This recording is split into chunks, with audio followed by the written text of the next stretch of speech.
અને હવે તો લગ્ન પ્રસંગમાં જમવા જાય ને તો ન્યાય બહુ હવાણ થાય. ઓલા કેટરસવાળા બધી બહેનો આવે તો એ લોકો ઇવેન્ટ મેનેજરવાળા હોય, એ બધી દીકરીઓને એક હરખા કપડાં પહેરાવે, એટલે ડ્રેસ હોય એમનો. પણ આપણા ગામડાના વડીલો જે આવે ને ભાભલાવ, એ હવાણ થાય હો. શહેરમાં લગ્ન આવે અને એમાં તમે જોજો પાર્ટી પ્લોટના ગેટ ઉપર 2 દીકરીઓ હોય, પરી જેવા વ્હાઈટ કપડાં પહેર્યા હોય, એક હરખી, અને આમ આપણી પર ફૂલડા નાખે. તે અમારે એક દાદા કુંડલાથી આવેલા, કુંડલાથી, તે અમદાવાદમાં રિસેપ્શન. મને કે કમલા, તો ઓલા ગેટ ઉપર 2 દીકરીઓ ઓલા ઇવેન્ટ વાળા રાખેલી પરી જેવી, આમ જાઓ ને એક હરખા કપડાં પહેરેલી, એક હરખી લાગે. આમ આપણે જઈએ એટલે આપણા પર ફૂલડા નાખે અને એ એનું સન્માનની ઓલું હોય. તે દાદા મને કે આ બેલડાનું લાગે હો બે કે. મેં કીધું બેલડાની નથી. મને કે ના, આપણે ભનકન છોડી છે ભાઈ, હું ઓળખી ગયો, આ બેલડાનું એની છે. મેં કીધું એની નથી, આમાં એમને જ્યાં ઓર્ડર આવે ત્યાં જાય.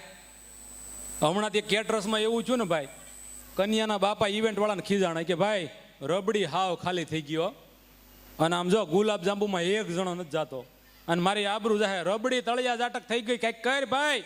તને આખો પ્રોગ્રામ 55 લાખમાં ઇવેન્ટ આપી.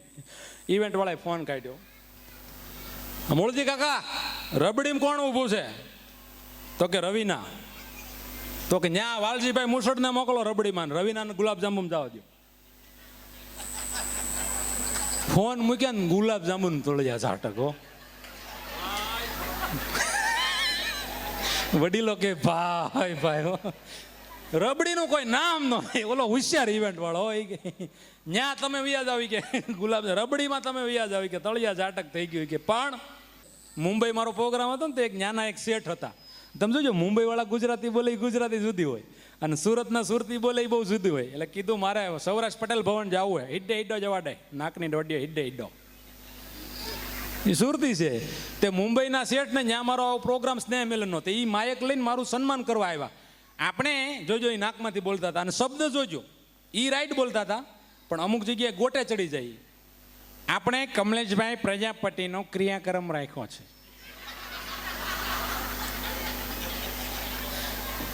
મેં કીધું સાંભળો, આપણે શાંતિ જાણવો, કમલેશભાઈ પ્રજાપતિનો આપણે ક્રિયાક્રમ રાખ્યો છે.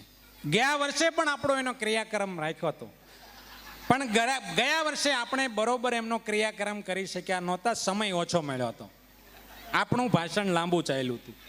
મેં કીધું મારું ટૂંકું કરવાનો છું નક્કી. અને કમલેશભાઈ કાઠિયાવાડના કલાકાર છે, કાઠિયાવાડી ડાયરિયાના કલાકાર છે, કાઠિયાવાડી ડાયરિયાના કલાકાર છે. અને કાઠિયાવાડી ડાયરિયાનો રસાસ્વાદ માણવો આ તો અમુકને પમદી સમજાય, એ જીવનનો લાવો છે. એટલે આપણે કમલેશભાઈનો ક્રિયાક્રમ રાખ્યો છે, શાંતિથી સાંભળવાનું છે. અને બીજું, ગયા વર્ષનું બાકી છે એ લવાજમ બધાએ મહેરબાની કરીને આપી દેવાનું, નકર કમલેશભાઈને શું આપશું એ શું ખાશે. મહેશભાઈ જે નક્કી કર્યા, હા તમને મહેશભાઈ લાવ્યા છે, બાર્ગેનિંગ કરાવી તાળીઓથી વધાવો, બાકી ફોન કરજો, આ કાળીઓ કેટલામાં પડે એ ખબર પડે. અને આપણે કાઠિયાવાડી ઓછા તો કરાવે છો. મેં 100 કરોડ વાળાનો પ્રોગ્રામ કર્યો, તો એમ કે એટલા નહીં એટલા રાખો ને. ધીરુભાઈનો દીકરો મુકેશભાઈ ઈ લક્ષ્મી પૂજન કરે, બોલો.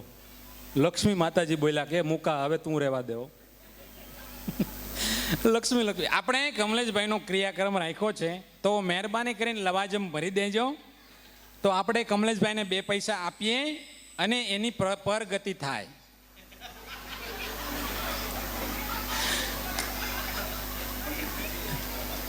આવું પરગતિ થાય છે, બરોબર.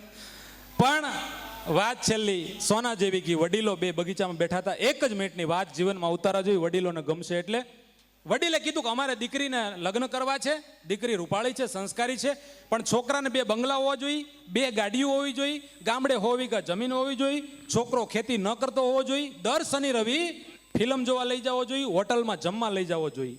અને મહત્વની વાત, છોકરાના મા બાપ ભાઈ ભાભી બેન કોઈ ભેગા ન હોવા જોઈએ, છોકરો એકલો હોવો જોઈએ.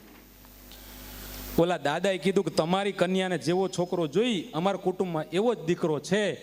2 નહીં 4 બંગલા છે, 100 નહીં 200 વીઘા જમીન છે, 2 નહીં 4 લાખ પગાર છે, અને દર શનિ રવિ નહીં અઠવાડિયું આખું હોટલમાં જમવા લઈ જાય એવો રાજીપો, એવો છે દિલનો દાતાર.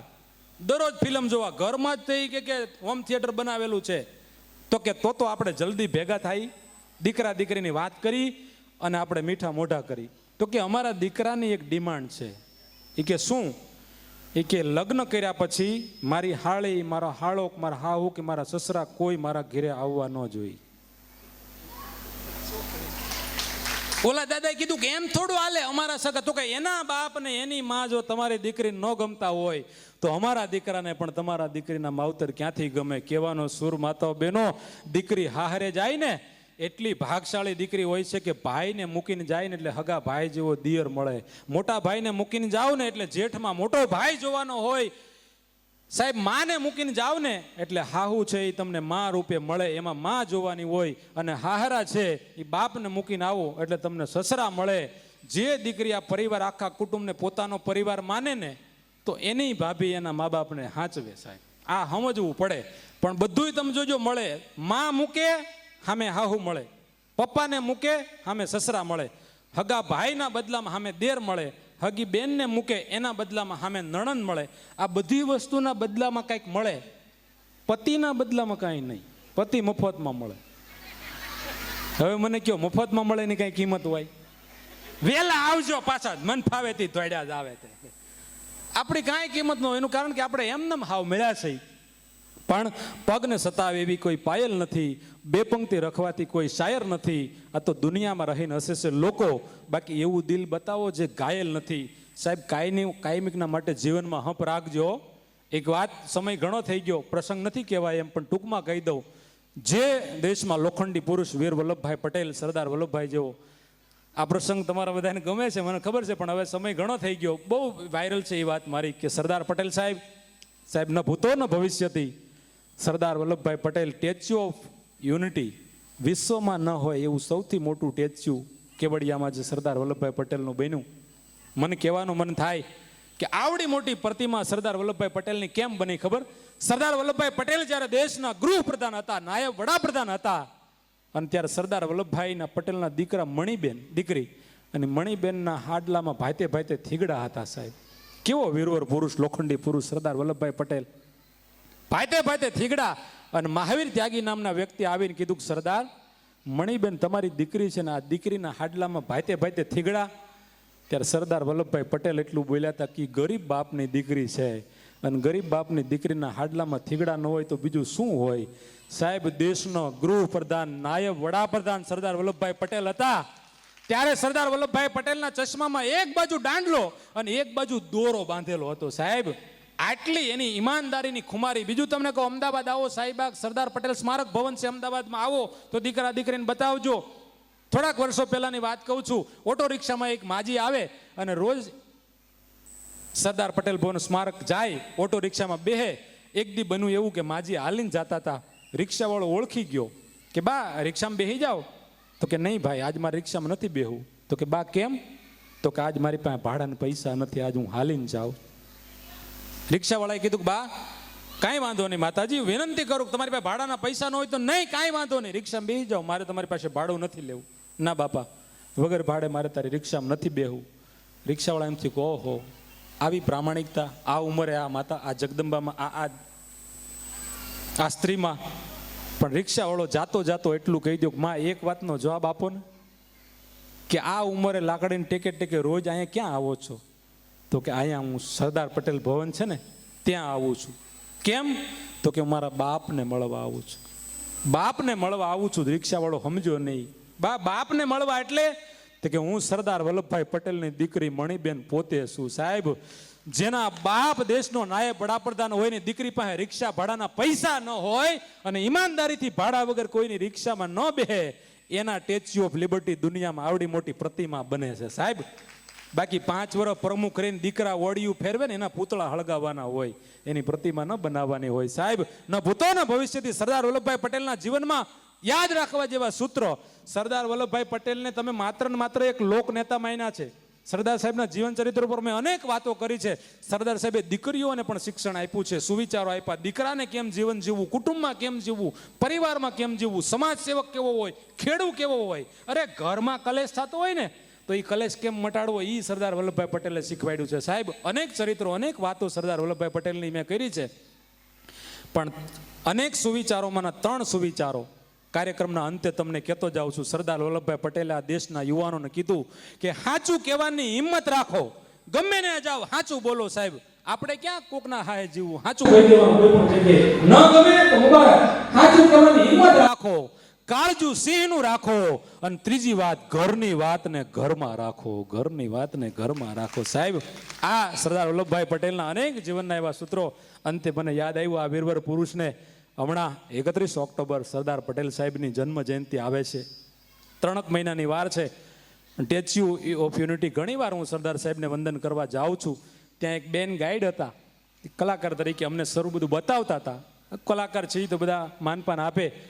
એ બેન હતા ને, એણે મને કીધું, મને કે કમલેશભાઈ, અહીંયા સરદાર વલ્લભભાઈ પટેલના જે આ પગ છે ને, પગ તમે જુઓ તો કેટલા મળે છે. મને કે અહીંયા દર વર્ષે 31 ઓક્ટોબરે ભારતના વડાપ્રધાન સરદાર વલ્લભભાઈ પટેલના અહીં ચરણોમાં આવીને દેશના વડાપ્રધાન નરેન્દ્રભાઈ મોદી ના એનું કપાળ છે ને, એ માથું સરદાર વલ્લભભાઈ પટેલના પગે અડાડીને વંદન કરે છે કે આવા લોખંડી પુરુષ આ દેશમાં, એ આટલું સન્માન આપ્યું કે આવા વીરવર પુરુષોના વંદન કરે છે. સાહેબ, કદાચ એમ થતું હોય કે આ કામ કરવાનું એને બળ મળતું હશે. કોઈ રાજકારણની વાત નથી, પણ આપણને એવો હાદુડા હાવત જેવો એક મુઠ્ઠી ઉચેરો માનવી મળ્યો છે. સાહેબ, એના બાવડા મજબૂત કરજો. હા, મોદી તમારું મલકમાં એ નિરાળો ગુંજેની નામ, એ દેતા નો થાય દામ, એ તો ભાજપનો કહેરી ભીખલાઓ. ઉત્તર દક્ષિણ પૂર્વ પશ્चिम तक पूरे भारत को मिला दिया, जो भी आया टकराने उसको भीतर तक हिला दिया, वो चाय पिलाने वाले तूने अच्छे अच्छे को पानी पिला दिया, वो चाय पिलाने वाले तूने अच्छे अच्छे को पानी पिला दिया. આપણે રાજકારણમાં બહુ નથી જવું, પણ આ તો એકાદો પ્રસંગ યાદ આવ્યો. સરદાર વલ્લભભાઈ પટેલની તો ઘણી ઘણી વાતો છે, હાસ્યનો ઘણો ખજાનો છે, પણ બીજી વાર મળશું ત્યારે ખૂબ આનંદ કરશું. સમય, મને જે સમય મળ્યો તો એમાં આપણે આનંદ કરાવ્યો. કદાચ કાંઈ બોલવામાં ક્ષતિ થઈ હોય તો વિશાળ દિલે ક્ષમા કરજો. કમલેશ પ્રજાપતિ હાસ્ય કલાકારના આપ સૌના ચરણોમાં વંદન અને ખૂબ ખૂબ આપનો આભાર કે આપે મને સાંભળ્યો. ધન્યવાદ. જય હિન્દ, જય ભારત, જય સરેલિયા દાદા, જય માં ખોડિયાર.